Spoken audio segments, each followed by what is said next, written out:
Subscribe now and press the bell icon. Never miss an update.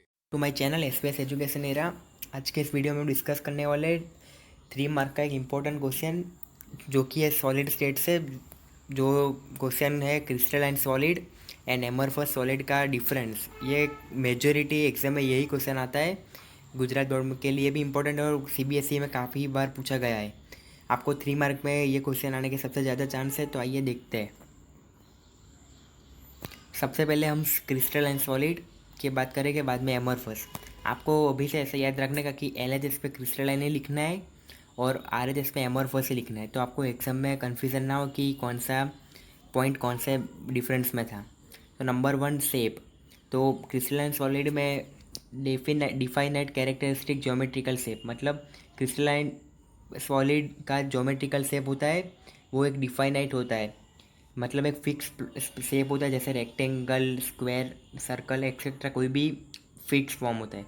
तो दूसरी side amorphous में irregular shape होता है, मतलब उनको कोई रेगुलर शेप नहीं होता कि ट्राइंगल, सर्कल, ऐसा कुछ नहीं, वो रेंडमली कोई भी फॉर्म में आपको मिलते हैं देखने को। अब नंबर 2 पे प्रॉपर्टी के बेस पे मेल्टिंग पॉइंट। तो crystalline solid melt eight A sharp and characteristic temperature, मतलब क्रिस्टलाइन सॉलिड एक शार्प और कैरेक्टर, मतलब उनका एक फिक्स टेम्परेचर पे वो मेल्ट होते हैं। और दूसरी साइड एमरफस में gradually soften over A range of temperature, मतलब ये कोई भी एक टेम्परेचर पे सॉफ्ट हो जाते हैं, उनका कोई फिक्स नहीं होता है। Number 3 cleavage property. When cut with a sharp edge tool they split into the 2 piece and the newly generated surfaces are plane and smooth, मतलब जब भी हम कोई ये क्रिस्टलाइन सॉलिड कट होते हैं तो जब 2 पीस बनते हैं तो वो एकदम डिफाइनेट होते हैं, मतलब एकदम शार्प होते हैं। आप कॉमन एग्जांपल लीजिए चीज़। हम चीज़ को नाइफ से कट करते हैं तो 2 इक्वल पार्ट में जैसे फॉर्म होते हैं, तो दोनों साइड एकदम शार्प सरफेस होता है। तो आपको चीज़ सबसे बेस्ट एग्जांपल, आपको वही याद रखना है। दूसरी बार amorphous solid when cut with a sharp edge tool they cut into 2 pieces with irregular surface, मतलब एमरफस सॉलिड को आप काटो, तोड़ो, कुछ भी बेंड करो, उनका कोई फिक्स शेप ही नहीं होता, तो वो क्या शेप आपको दी गए, तो वो इरेग्युलर सरफेस उनको बोला जाता है, मतलब उनकी यही प्रॉपर्टी है। Number 4 heat of fusion.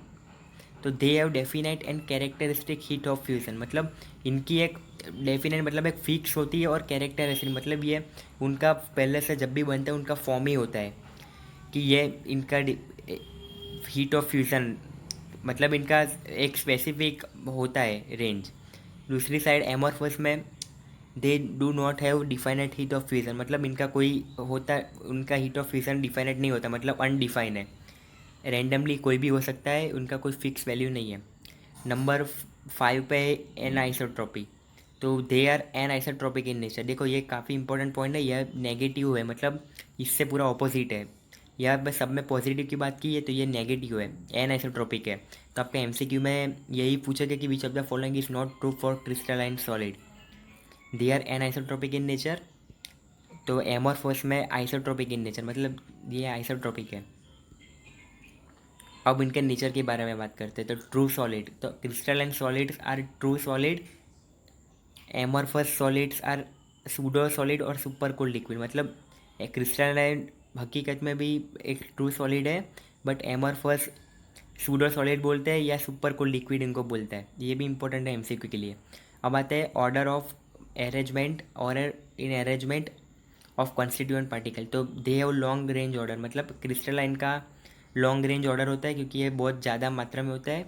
Amorphous में ओनली शॉर्ट रेंज ऑर्डर, मतलब ये बहुत कम मात्रा में होता है। तो आई होप आपको मैंने बेस्ट वे में पूरा समझाया है। अगर वीडियो को अच्छा लगा तो लाइक कर दीजिए और अपने फ्रेंड को शेयर कीजिए ताकि उनको भी ये क्वेश्चन आए, तो एग्ज़ाम में उनको भी आए ये क्वेश्चन। अगर आप चैनल पर नए हो तो सब्सक्राइब कर दीजिए और बेल नोटिफिकेशन को भी ऑन रखिए। अब आपको अगर व्हाट्सएप ग्रुप में ज्वाइन होना है तो उसकी लिंक डिस्क्रिप्शन बॉक्स में, वहाँ पे आप मुझे डाउट पूछ सकते हैं। इसकी लिंक भी नीचे दी गई है, तो उनको वहाँ से ज्वाइन हो जाइए और कुछ भी डाउट हो तो कमेंट कीजिए। Thanks for watching.